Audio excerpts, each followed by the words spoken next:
Sejam todos bem-vindos a mais um vídeo aqui no canal falando de tática. O vídeo de hoje para falar um pouquinho sobre a derrota do Flamengo na partida contra o Fortaleza ontem à noite no Maracanã. Flamengo 1, Fortaleza 2. O Flamengo fazendo somente 1 ponto em 6 possíveis nos 2 jogos dentro do Maracanã contra Cuiabá e Fortaleza. Bom, uma análise mais detalhada foi feita ontem na live pós-jogo com o Campinho, com muita resenha com a turma que estava lá no chat. A gente falou bastante sobre esse jogo. Se você quiser ter acesso a esse conteúdo um pouco mais completo, eu diria, acessa a live. Eu vou deixar o link aqui na descrição. Vou deixar também aqui no comentário fixado. Bom, vamos direto ao que interessa. Primeiro, pedir para você deixar o like no vídeo, que é muito importante, e também se inscrever no canal. Estamos chegando aí nos 13 mil e eu quero chegar logo nos 15 mil inscritos. Então, se inscreve, que é muito importante, ajuda muito aqui no engajamento, no crescimento do canal, tá? Vamos falar sobre a partida. O time sofre um gol aos 10 minutos de jogo numa infelicidade do Wesley, né? Inclusive, o Tite na coletiva ontem foi taxativo ao dizer que o lateral foi empurrado e que foi falta no lance. Bom, dá para dizer que foi falta? Dá. Há quem interprete também que não foi uma falta, que aquele empurrão não é o bastante para desequilibrar o jogador. Então é um lance polêmico. A verdade é que o Flamengo, mais uma vez, saiu perdendo em casa e isso condiciona muito a partida. A gente precisa falar sim sobre isso, embora a gente saiba que o Tite cometeu alguns erros, os jogadores erraram muito também. Eu vou falar bastante sobre isso nesse vídeo de hoje. Bom, e aí, sair atrás é sempre complicado, né? É sempre difícil. O Flamengo demorou alguns minutos para se encontrar depois de sofrer o gol, se ajustar, mas a verdade é que o Flamengo, dos 18 minutos mais ou menos ali do primeiro tempo, até os 48, né, esses 30 minutos aí do primeiro tempo, o Flamengo fez uma boa partida, passou a conseguir executar o seu plano de jogo, jogando por fora, tabelando para poder gerar situações de profundidade com o próprio Ayrton, com o Matheus Gonçalves que vinha bem. Depois de fazer uma jogada pelo lado direito, que ele flutuou pelo lado direito, foi bem, o Tite pediu para ele jogar por ali e ele vem trabalhar por aqui, foi muito bem também, foi importante para o crescimento do time. O time conseguiu fazer a jogada de ultrapassagem, construir boas jogadas e ser um time perigoso, né? Conseguiu muitos escanteios, que era o plano do time, tentar escanteios para poder forçar uma bola aérea ofensiva, uma bola parada ofensiva, que é uma situação que o Fortaleza tem dificuldade, conforme eu apontei aqui no vídeo pré-jogo de ontem.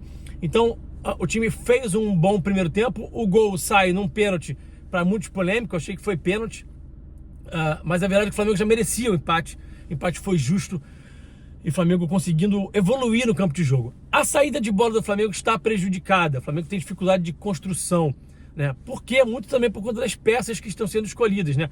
O Flamengo tem alguns atletas que não têm facilidade para construir, Fabrício Bruno, o Wesley, Ayrton Lucas, são 3 jogadores que não têm facilidade. Então só tinha ali o Davi como um cara que sai bem com a bola, que constrói bem, o Pulgar ali um pouco mais adiantado também fora dessa construção, o Alan, muito importante para gerar a linha de passe, para se movimentar muito, mas com bola no pé, um jogo abaixo um pouco do Alan, né? Com um pouco de dificuldade, errou bastante passe, não teve uma boa jornada, embora, né, os principais contra-ataques do Fortaleza tenham sido gerados por erros de passe de outros jogadores que não foram o Alan. O Alan muitas vezes teve que correr para trás e corrigir situações que não foram criadas por ele, não. Foram criadas por passes errados de outros jogadores. Matheus Gonçalves, por exemplo, foi um jogador que no segundo tempo caiu muito e errou 16 passes. Bom, falando em segundo tempo, vamos para o segundo tempo. O Vojvoda, muito inteligentemente, passa a bloquear melhor os seus lados do campo, consegue fazer uma marcação que é ao mesmo tempo agressiva e também ao mesmo tempo, quando baixa o bloco, deixava só o Lucero, tirava o Pochettino um pouco mais para junto de uma segunda linha e conseguia bloquear a progressão do Flamengo. O Flamengo não teve resposta para isso. Taticamente, o Tite não conseguiu responder essa dificuldade que o Vojvoda impôs para ele no segundo tempo. Então, isso foi um erro do Tite. A gente vai falar daqui a pouquinho mais sobre outros erros do Tite, né? E aí o Flamengo com muita dificuldade de progredir e com pouca capacidade de tomar boas decisões. Falando sobre boas decisões, sobre tomar boas decisões, sobre acertar passes, né? Tem um pouco sim do aspecto mental, do aspecto físico, né? O time está cansado mental e fisicamente, isso vai influenciando na capacidade dos jogadores de tomarem melhores decisões. Isso precisa ser dito. Embora ontem acho que eles tenham abusado um pouquinho, especialmente alguns jogadores como o Ayrton Lucas, né? Então no segundo tempo o Flamengo teve dificuldade de criar, de chegar em último terço, muito por conta do que o Vojvoda preparou para o segundo tempo e o Tite não conseguiu responder. E aí o time não conseguia mais construir pelos lados, não conseguia mais as jogadas de profundidade, não conseguia deixar o Matheus Gonçalves em 1 contra 1, não conseguia também fazer com que o Luiz Araújo fosse predominante no lado esquerdo, e o jogo por dentro com muita dificuldade, de novo com o Pulgar sendo um segundo volante, não é a dele, ele não funciona jogando quase como um homem entre linhas. O Flamengo ontem quase num 4-3-3, era um tripé de meio com o Gerson e o Pulgar alinhados ali como dois meios mais avançados, com o Alan mais recuado. E esse papel pro Pulgar não é um papel muito legal, não é um papel que ele desempenha bem, ele não se sente confortável. É algo que acho que o Tite vai ter que repensar, porque não funciona. O Pulgar é um jogador de estar fora do bloco, de achar alguém entre linhas, de achar companheiros entre linhas, e não de estar entre linhas para ser esse cara que vai receber esse passe. Embora seja um cara qualificado com bola, técnico, não é a dele jogar tão avançado, tá? Inclusive na questão do sem bola também. Dificulta para ele, atrapalha o jogo dele. E o próprio Alan, que é um jogador que tem que estar mais próximo da jogada para poder saltar pressão, para poder fazer essas abordagens mais agressivas, distante um pouco mais da zona da bola, também acaba sendo prejudicado. Então não funcionou, e isso também foi um fator que atrapalhou o Flamengo. Outro fator que atrapalhou o Flamengo, eu já vou entrar aqui um pouquinho agora também, nos erros que o Tite cometeu para a partida de ontem, e está tudo bem, faz parte. Acho que o saldo do Tite é positivo pelo trabalho que ele vem fazendo, tá? Mas ontem, né, ele tem a possibilidade de escalar o Gerson pela ponta direita. Ele falou na entrevista coletiva após o jogo contra o Cuiabá que ele estava usando o Gerson em muitas funções, que isso prejudicava o jogador, que isso prejudicava até o time de alguma forma, e que ele pretendia não fazer o Gerson ter que ficar fazendo funções diferentes, e que ele estava com o chip do externo pelo lado direito, palavras do Tite, abre e fecha aspas aí, chip do externo pelo lado direito. Então me surpreendeu muito o Tite simplesmente não usar o Gerson em nenhum momento naquela função. Ele tem sido decisivo por ali, ele tem sido um criador de jogada, partindo dali para trazer essa bola para dentro, e a partir dessa situação, desse contexto, criando jogadas, sendo um cara forte por ali. É um jogador que consegue atuar por fora e por dentro, mas que tem sido muito decisivo jogando pelo aquele lado direito ali. E num time que tinha poucos pontas, poucas opções de pontas, já que não tinha nem Bruno Henrique nem Cebolinha, ele só tinha o Luiz Araújo e o Matheus Gonçalves, e o Gerson, ele acaba não usando o Gerson por fora. Então isso para mim foi um grande erro, uma incoerência inclusive do próprio Tite, e me chamou muita atenção negativamente essa decisão do Gerson em nenhum momento do jogo, não só de início, né? Para mim ele tinha que ter começado já por fora, já nessa função que ele tá fazendo bem, com o Luiz Araújo por dentro, tava funcionando, e aí o Tite comete o erro que é mexer no que está dando certo, né? A técnica de futebol às vezes comete esse erro, mexe no que está dando certo. Não mexe no que está dando certo, professor. Está dando certo, mantém, né? Assim como o Ortiz, né? O Ortiz ser reserva desse time é, de fato, um grande erro. A dupla Alan e Ortiz estavam funcionando. Embora o Ortiz estivesse apresentando algum desgaste no jogo contra o Cuiabá e tivesse que ter sido poupado, e tudo bem, mas ontem não. Ontem ele já estava mais inteiro, já poderia ter começado jogando. E mesmo que não fosse de volante, o Ortiz ser reserva desse time é um erro. Léo Ortiz não pode ser reserva do Flamengo. Isso para mim está muito claro, tá? Isso também é um erro que o Tite comete. Outro erro que o Tite comete é manter o Ayrton Lucas no jogo até o final, com a partida tenebrosa que o Ayrton fez ontem. Eu me arrisco a dizer que a partida do Ayrton Lucas ontem, contra o Cuiabá, contra o Fortaleza, perdão, foi a pior dele com a camisa do Flamengo. Se for olhar o número de passes errados, são 8 só, mas não é só passe errado, né? É perda de bola, porque não consegue achar um passe e não consegue achar um drible, e perdeu a bola algumas vezes, que ocasionaram essas perdas de bola, alguns contra-ataques perigosíssimos do Fortaleza, né? E aí você vai cedendo contra-ataque para o adversário, 1, 2, 3, 4 contra-ataques, uma hora essa bola vai entrar, uma hora o Fortaleza ia encaixar um contra-ataque. E embora eu ache que o Pulgar tenha cometido alguns erros no lance do gol, né? O Pulgar tenha cometido erro, o Alan tenha cometido erro, o Fabrício Bruno tenha cometido erro, o Ayrton Lucas também cometeu erro na hora de abordar a finalização do Lucero, uma abordagem que ele demora para se aproximar, que ele demora para saltar, para chegar próximo do adversário, e que a abordagem é feita de uma forma, da minha maneira de ver, muito equivocada, virando um pouco de lado, abrindo um pouco a perna. Não é essa abordagem que você faz para de fato ser assertivo na tentativa de bloquear uma finalização. Não é assim que se faz. Então foi muito mal o Ayrton. E assim, se o jogador está muito mal em campo e não acerta nada, tira ele de campo, é simples assim. Então o Tite, para mim, peca muito ao manter o jogador em campo, tendo uma partida tão ruim como ele teve, né?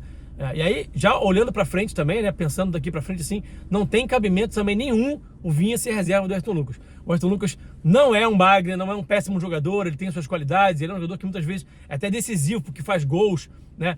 Tem assistências, cruzamentos, acerta alguns cruzamentos muito bons, cruza bem e finaliza muito bem, e tem essa arrancada que é muito boa, mas tem muitas dificuldades em muitas situações. É um jogador que tem muitos asteriscos assim no jogo dele, né? Para construir, para defender algumas situações de fechamento de linha de passe, de cobertura, de leitura de cobertura, de leitura de salto de pressão. Jogador que tem alguma dificuldade assim bem aparente, bem latente no seu jogo. Então, fica aqui também essa esperança de que o Tite entenda que o Vinha é o titular. Eu vou fazer um vídeo falando sobre o meu Flamengo ideal, e aí eu vou dissecar um pouquinho melhor esse Flamengo que eu acho que tem que ser o Flamengo titular daqui pra frente, embora a gente saiba que não existe titular hoje no futebol, você tem que mexer nas peças, muitos jogos, sequência de jogos muito grande, mas pensando no 11 ideal, eu vou trazer aqui minha humilde contribuição, provavelmente amanhã, o vídeo de amanhã deve ser sobre isso, tá?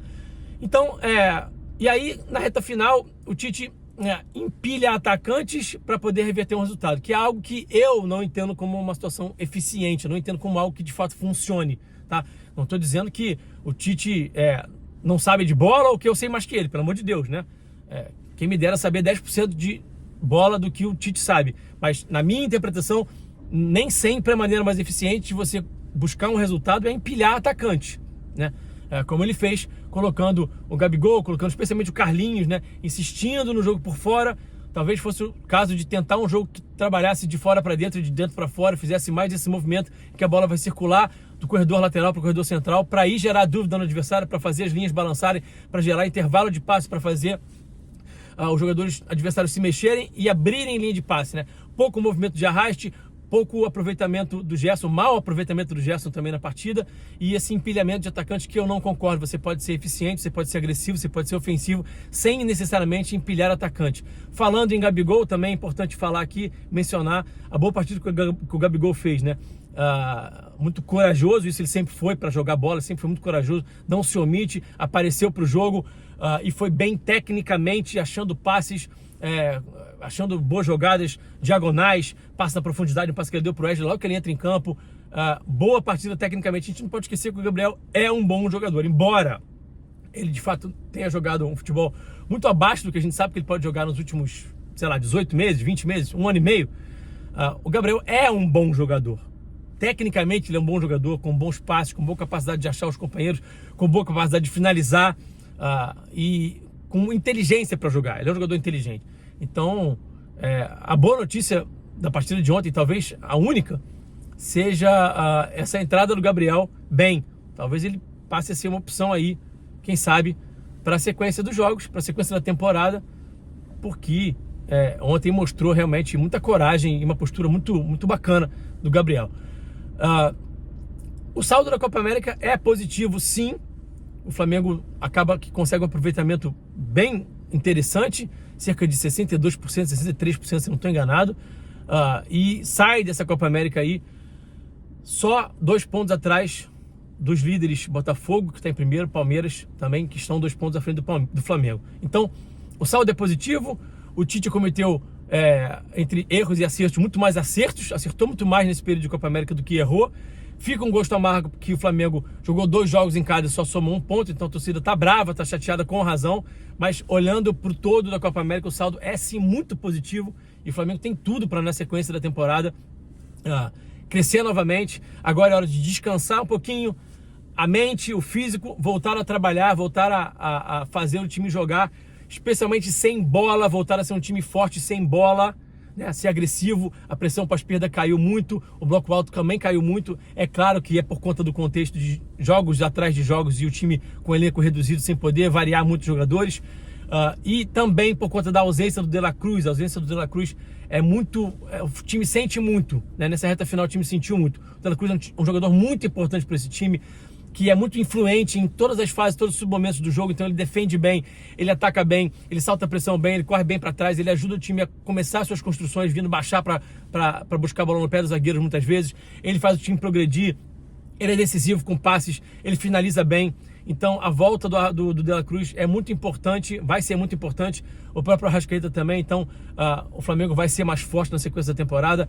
E, para a gente terminar aqui, O Tite é um técnico que eu tenho a impressão, fica para mim a sensação de que ele faz muito bem a autocrítica quando ele não vai bem, quando ele erra. Ele senta com a sua comissão e me parece que eles são muito maduros para entender, para poder analisar de forma muito assertiva e madura, muito profissional. O que a gente errou? Isso aqui, isso aqui, isso aqui. Tá, então o Tite dificilmente insiste em erros. Então, embora ontem ele tenha cometido o pecado de mexer no que estava dando certo, dificilmente o Tite insiste em erros, ele persiste em alguns erros. Então, fica também para mim a sensação de que ele vai consertar esse problema, esses problemas que ele identificou. O Pulgar, talvez o próprio Ortiz volte já a ser titular, vamos ver se o Vinha começa jogando, a questão da dupla Alan Pulgar, algumas situações, o De La Cruz voltando, enfim. Ele vai fazer os ajustes, vai voltar a fazer o time ser forte com e sem bola, especialmente. O Flamengo precisa voltar a ser forte sem bola para poder voltar a ser um time dominante, agressivo, que não deixe os adversários respirarem, tá bom? Para você que chegou até o final desse vídeo, aquele convite de sempre: vira membro do canal Falando de Tática. A partir de R$5 por mês você vai virar membro e vai ter benefícios em troca. Tem grupo de WhatsApp comigo, com os outros membros, para a gente trocar ideia lá sobre Flamengo, sobre tática, bastante discussões, muitas discussões sobre tática. Então o grupo está muito legal, vem para o nosso clube de membros. E tem também a transmissão tática que eu faço num canal de WhatsApp, mandando áudio, explicando tudo que está acontecendo taticamente. Tenho certeza que você que gosta de tática vai gostar desse conteúdo, que eu vou ali dando as minhas pinceladas do que está acontecendo taticamente nas partidas do Flamengo, em tempo real, com o jogo rolando ali, mandando para vocês áudios explicando tudo que está acontecendo. Então, não perde tempo, clica aqui embaixo em Seja Membro, tem também o link na descrição do vídeo. Então, vem para o nosso clube de membros agora, para você poder ter acesso a conteúdos muito legais e ainda vai ajudar aqui o canal a crescer. Fechado? Obrigado mais uma vez pela audiência, pelo carinho. Não esquece de deixar o like, se inscreve no canal. Aquele abraço. Fui!